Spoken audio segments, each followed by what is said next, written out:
know that there is, at least in the House caucus, I can't speak for the Senate because I'm not there, but there is a real significant interest in helping all of our education, but especially public education. We realize that we're not going to, the difference between what happened last year with the ESA was that the focus was on allowing parents and kids to make choices for the best for those kids, because they only have a small window of time to be able to become educated. That was the decision on that. That does not mean, however, that there's less of an emphasis on what we can do to help our public education system, because that's a much broader and bigger issue. I think it's pretty important to know that maybe, you know, we're not always going to agree on the decisions that are made, but that does form a very strong and important goal for us, and that is to do what we can to help, because that's the best thing we can do for the state. It doesn't matter, I certainly am not going to say it myself, but I can't imagine that less than 85 to 90% of our kids are going to be in public schools. We have to do a good job of improving that. But the constraints on that are larger because the system is larger. That's what it is. Thanks, Bob. Jason? Yeah, I just want to say that I appreciate these meetings. You know, a lot of meetings we go to, there's people that just want to hear from us, or they just want to complain to us, and I appreciate that these meetings, there's a lot of focus on identifying and solving real problems.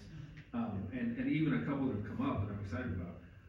You know, the idea of retired teachers that have reached the rule of 88 and allowing them back in the workforce, and even I think with kind of the carrot that might entice some people is you mentioned the fact that they would continue paying in diapers, and that would go to sort of sustain the system, and if they're already taking their retirement, it doesn't really impact whether that impacts that or not. So I appreciate that idea. I think it's a good one. The student teacher pay I was supportive of this past year. No cost to the state, just allowing you guys to do it. So I think those are both really good examples. Even the all-day everyday preschool has a cost associated to it, so that's a little bit harder, but I always appreciate sort of the spirit that we have here as far as collaborating and speaking together and trying to solve these problems. And I think that's consistent with everything I've tried to do when I've been down there. You know, obviously we're still a month away from session starting, and you know, there's a lot of those discussions on other issues that probably will come up that we're not even aware of right now, but appreciate you guys having this, and I'm sure that we'll have an opportunity to discuss those further when we get in the middle of those. Thank you. Jay? Yeah, I just want to say thank you. I view public education as one of the most important parts of our society. I think it's the great equalizer, because it doesn't matter what side of town you grew up on or who your parents are, you had an opportunity, and so just appreciative of all your guys' efforts. The one thing I wanted to make sure that you guys knew that is at the end of our legislative forum with the chambers last year, the post, they mentioned about finding alternatives to, paying, or education isn't necessarily part of property taxes. There's no bill, there's no anything, but it's just something that they mentioned, right? Am I remembering that correctly?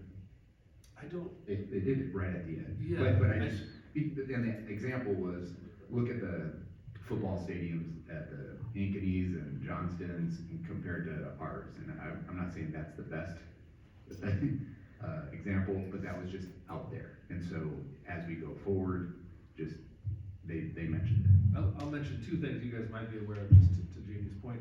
I think there is a push that's good for you guys to be aware of, primarily from the Farm Bureau, that kind of purist on property taxes, where they feel like property taxes should go to supporting property. The property taxes should only go to services like roads and ditches and infrastructure and the stuff that supports the value of the property. So they don't feel like anything like mental health or probably even educational, I haven't heard them mention that, but the purists of this issue, I think they feel like all the other stuff that's not necessarily directly tied to property should be paid out of sales tax or Somewhere income tax else. or somewhere else, yeah. So that is, you know, a fight that might continue to come up that you guys should be aware of. But also, what was the issue? Oh, yeah. There is sort of a different school of thought, that we might agree to in general, that is that education funding should be treated maybe a little bit more like what happened with SAFE, that it should be equitable across the state, that there should be some way where all of the property tax dollars are sort of pooled and then distributed evenly, so that you don't have a situation where you have property poor districts and property rich districts.